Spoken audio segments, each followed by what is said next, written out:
C'est Matt. Elena. Et Adam. Bonjour. Ensemble, nous sommes le Logbook Clan. On a décidé de changer de vie, parcourir le globe et visiter son petit monde.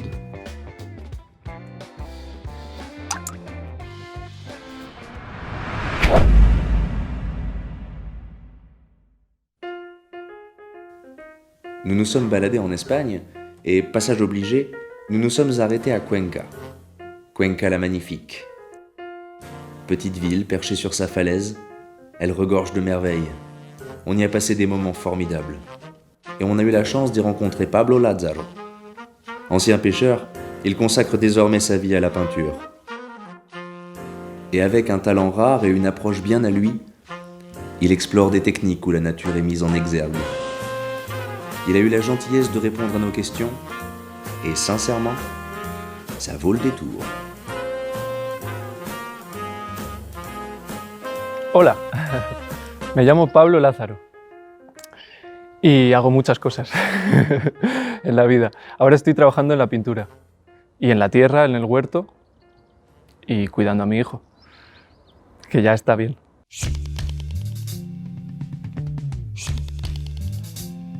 Ça, c'est avant d'avoir entrepris la matière. Donc tu vois, c'est un peu la même idée, c'est des formes flottantes. Après, j'ai rajouté le sable et tout ça. C'est les vieilles séries, ça, c'est tout le travail avec le sable. T'as vu, c'était plutôt des marques, des choses flottantes, quoi. Pour moi, c'était des états d'esprit. J'ai projeté du pigment blanc par le haut, que par le haut. Donc en tombant, il se pose sur la matière que d'un côté. C'est pour ça que ça fait cet effet un peu photographique aussi. Et tu vois là, la lumière, elle fait beaucoup. En fait, j'essaye de m'effacer un peu.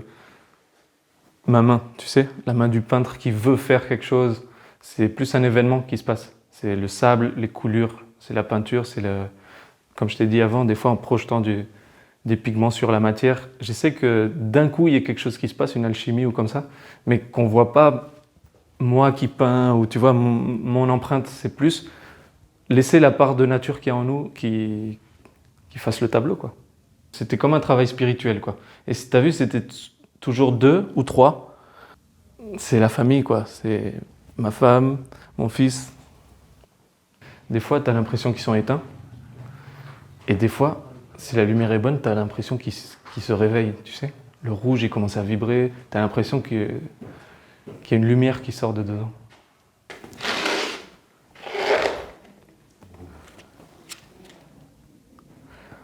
Et là, les pigments, t'as vu, c'est des oxydes de fer, on dirait de la rouille, non? En plus, ils changent avec le temps, mais j'aime bien. Ça, c'est ce que je te disais, c'est les choses que je récupère. Tu vois, de l'argile jaunâtre, de l'argile rouge. Ici, c'est cool parce que la terre, elle est... À chaque promenade en montagne, j'ai toujours mes pots dans le sac à dos. À la base, c'est parti de la plage. Mais sur le tableau, finalement, ça a pris un autre univers. Je trouve, je perds un peu le côté plage. Des fois, je retrouve la mer, mais comme un orage ou comme une sensation maritime plus que descriptive, quoi. Moi, je voyais des trucs de l'espace, tu sais. Regarde, t'as vu celle-là? On dirait le sol de la Lune, non? Ou...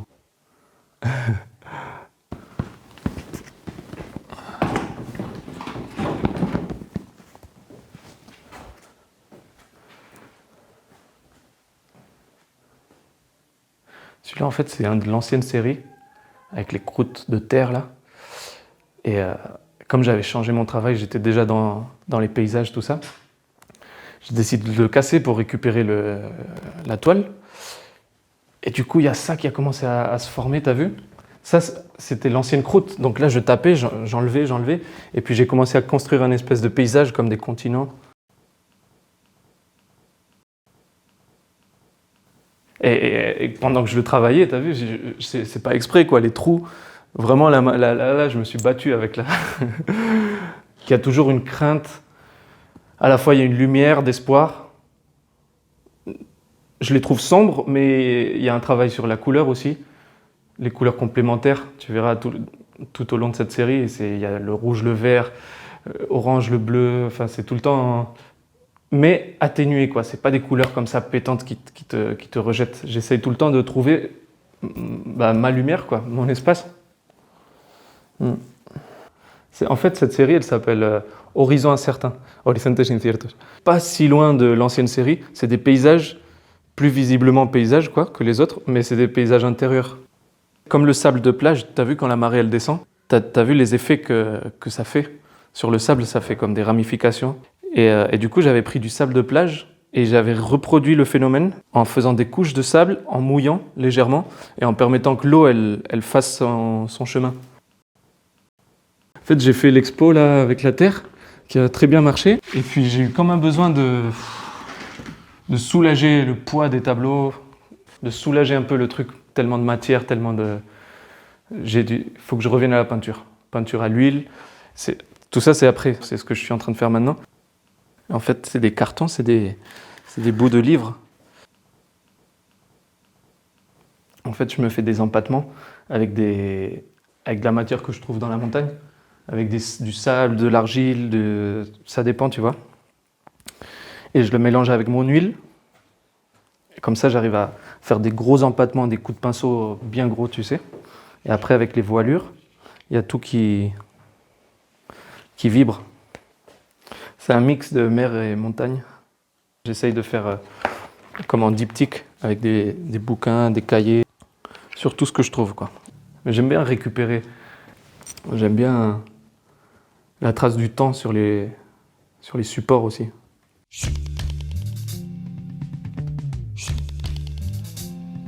En fait, j'ai toujours su que mon truc, c'était la peinture. Mais j'ai eu toujours comme l'impression, c'était une conviction que c'était pour moi, ça, c'était mon chemin. Mais je voulais pas rentrer tout de suite dans cette vie-là, tu vois, atelier, peindre, enfin, j'avais envie de vivre, quoi, j'avais pas envie de m'enfermer, et puis j'avais envie de voyager, j'avais envie de connaître la vie, d'avoir quelque chose à dire aussi, parce qu'un truc, c'est que ça te plaise, toi, ton petit ego, mais pour que ce soit intéressant, il faut qu'il y ait du vécu, je pense, ou en tout cas quelque chose à dire. De sincère, de réel, et je me cherchais. Et pour moi, j'avais un appel de la mer, depuis toujours aussi, qui était en fait assez connecté à la peinture, au niveau de sensation. C'était la même sensation de liberté, d'exploration, de trucs nouveaux, où tout peut se passer, tu vois, où il n'y a pas de règles, il n'y a pas d'état, il n'y a pas d'autorité, il n'y a rien.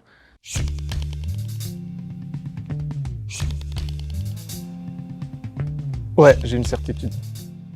J'ai la certitude que je suis humain. C'est un programme. Parce que bon, pour moi, l'humain, c'est pas l'homme qui se lève, qui travaille pour un employé, c'est pas ça l'humain. Ça, c'est l'humain à qui on a ôté son humanité. L'humain, pour moi, déjà, il est nomade. Il peut se sédentariser, mais c'est partie de son nomadisme. Il faut qu'il travaille avec ses mains, et avec sa tête, et avec son énergie. On n'est pas que des intellects, comme on nous apprend à l'école. On n'est pas que des bosseurs, non plus. Et puis surtout, il y a l'énergie. L'énergie, c'est quoi? C'est faire des choses qui, toi, t'élèvent. Pas qui te rabaissent, qui t'amènent à la soumission constamment, quoi. Comme la plupart des humains sont dans cet état-là. Et du coup, pour moi, être humain, c'est un devoir d'affranchissement.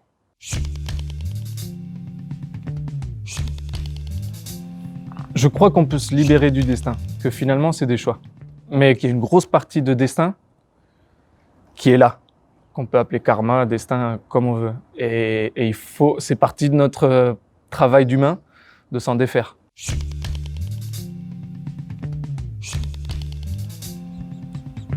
Je crois que je la poserai à Dieu. Pourquoi quoi? Pourquoi? Alors que tout est si parfait, la nature est si parfaite dans toutes ses manifestations, pourquoi nous? Non.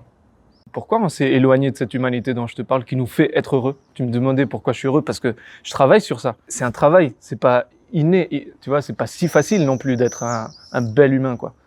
Pourquoi cette difficulté? Tout ça, ça m'inquiète et je demanderai au principe vital qu'est-ce qu'il a branlé, quoi. C'est ça. Mon ambition profonde, c'est cultiver ma nourriture et celle de mes proches, et, prendre soin de des humains que j'aime, et vivre en mer, peindre, être libre. C'est ça.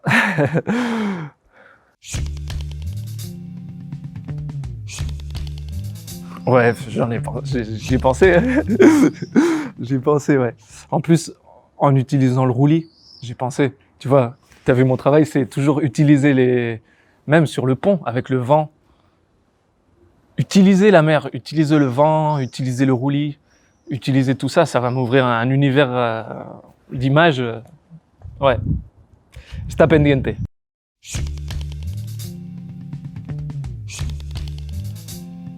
Dans le passé, si tu avais du talent, ça marchait. Je pense que ça a dû être difficile pour tout le monde, hein, mais je crois qu'il y avait plutôt cette histoire, tu vois, dans le jazz, le Blue Note, les bars de jazz, ils avaient des gens qui allaient dans les quartiers pauvres chercher, tu vois, le bon chanteur de blues, ils allaient chercher. Il y avait les boîtes envoyaient des gens pour chercher les talents, tu vois. Maintenant, ça se passe pas comme ça. Maintenant, c'est l'image. Ce qui vend, c'est pas tellement ton œuvre, c'est toi. Si toi t'es cool, si toi tu te vends bien, si toi t'es voilà. Et moi tout ça, ça me plaît pas trop.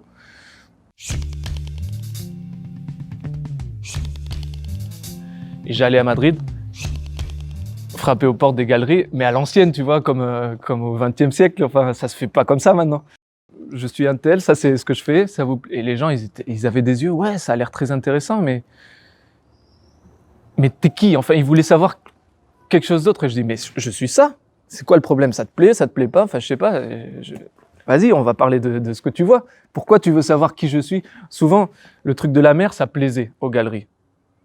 Le côté marin, qui peut pas peindre parce qu'il est en mer. Moi, je voulais m'éloigner de ça. Moi, je voulais arrêter la mer pour peindre. Donc, quand je racontais, ouais, c'est bon, j'ai arrêté la mer, maintenant, mon truc, c'est la peinture. Ah ouais, ça, je voyais comme un petit côté déçu. Parce que je me rendais compte que ce qu'ils vendaient, en fait, c'était le personnage. C'est pas l'œuvre. Et ça me faisait chier, quoi.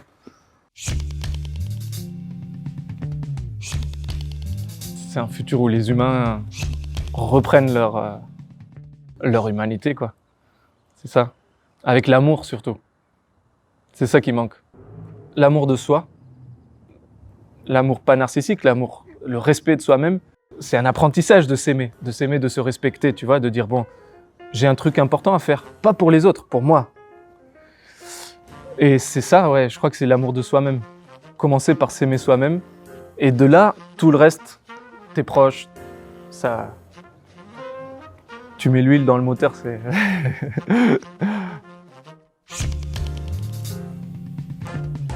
Ben, merci à toi, à bientôt, Inch'Allah.